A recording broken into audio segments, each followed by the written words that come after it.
Hi guys, I'm Maylin Dovan, certified athletic therapist and founder of Rehab-U movement and performance therapy.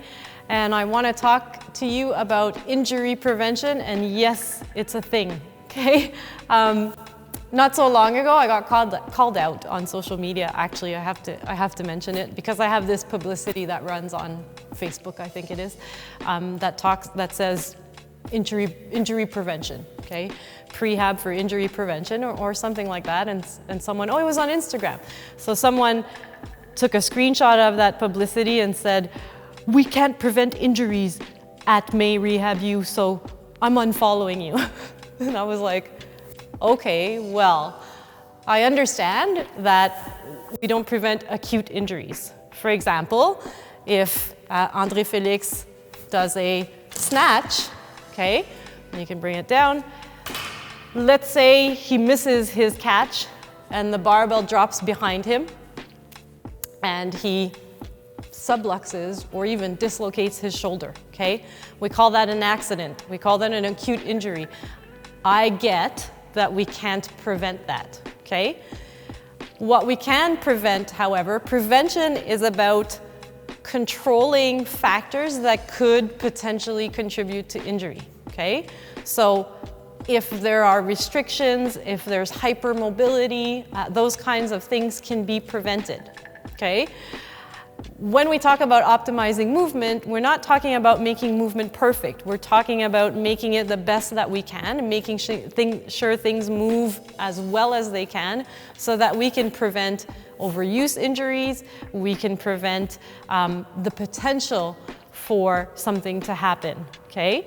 Now, if we talk about the shoulder and we talk about impingement in the shoulder, and you've heard me say before, or if you haven't, you'll hear me say it now, that some impingement is natural, right? The shoulder naturally impinges when we go overhead.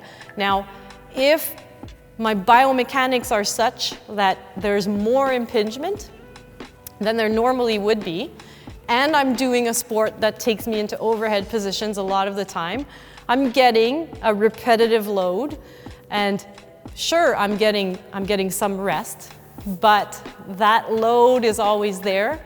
It's always triggering the tissue, and I may end up with an issue, a tissue issue, okay? Now, everything about injuries and injury mechanisms is about exceeding a tissue's tolerance, okay? So either we have an acute injury, which is a high load, a single episode. We've surpassed the physical limits of the tissue, the physiological limits of the tissue. In most instances, we can't prevent that. It's an accident, it's a collision, it's I dropped a barbell, it's I caught it wrong. If it's a sport, it's I fell on the tip of my shoulder and I sprained my AC joint, I separated my AC joint. Those kind of things are acute injuries, and sure, we can't 100% prevent those. Other injury mechanisms are low loads that are applied continuously without rest.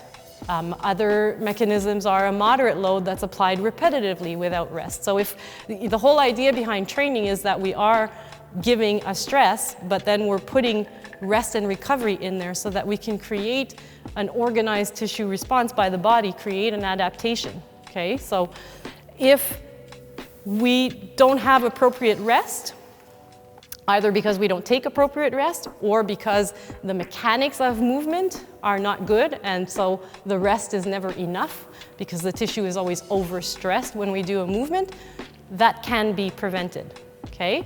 So there are things that can be prevented, and if we watch André Felix's snatch again, we can see, if we come to the side, that he's not quite even, okay? He's got more mobility on the right side and a little bit less on the left side. He's got restriction on the left, okay? Now, what does that mean? And you can drop the barbell. He's not allowed to drop the barbell, but he can put the barbell down. So what does that mean? It means that every time he snatches, he's getting more stress in this shoulder because it's going further behind. He's got a little bit of hypermobility there, and he's got restriction here. So on this side, he's probably getting a little bit more impingement. On the other side, he's getting a little bit more excessive range of motion, potentially a little bit of excessive anterior humeral glide in that position. And that may lead eventually to some occult instability. There's going to be instability there that he's not even aware of, but there's going to be excessive movement of the humeral head, which at some point can become irritable. Okay, so if we fix that, if the idea is that he injured his left pec, so he lost a bit of range in that left shoulder, and he's got good range in the right shoulder, and he's now compensating for that. If we work on optimizing that left shoulder and balancing that out, then are we preventing potential pain in the right shoulder, potential pain in the left shoulder? Of course we are, okay? Of course we are preventing issues down the line. Okay, so the idea behind saying, well, we can prevent injuries, we understand that it's not the idea of a mechanism that led to injury, an accident. We don't prevent those kind of things, okay? But certainly if there are things that are obviously not moving properly, if there are things that are obviously creating compensation, and we look at optimizing those things, then we certainly decrease the risk of running into overuse syndromes, running into some painful syndromes in the side that's compensating or the side that's restricted. Okay, so that's what we mean, or that's what I mean when I talk about injury prevention and optimizing movement. Okay, and I know that when people come see me with an issue on one side, it sometimes comes from the issue on the other side or an issue somewhere down below. And working on all of those issues, and if we had seen all of those issues previous, we might have caught it before the irritable region became irritable. And that's the idea behind optimizing movement for prehab or injury prevention.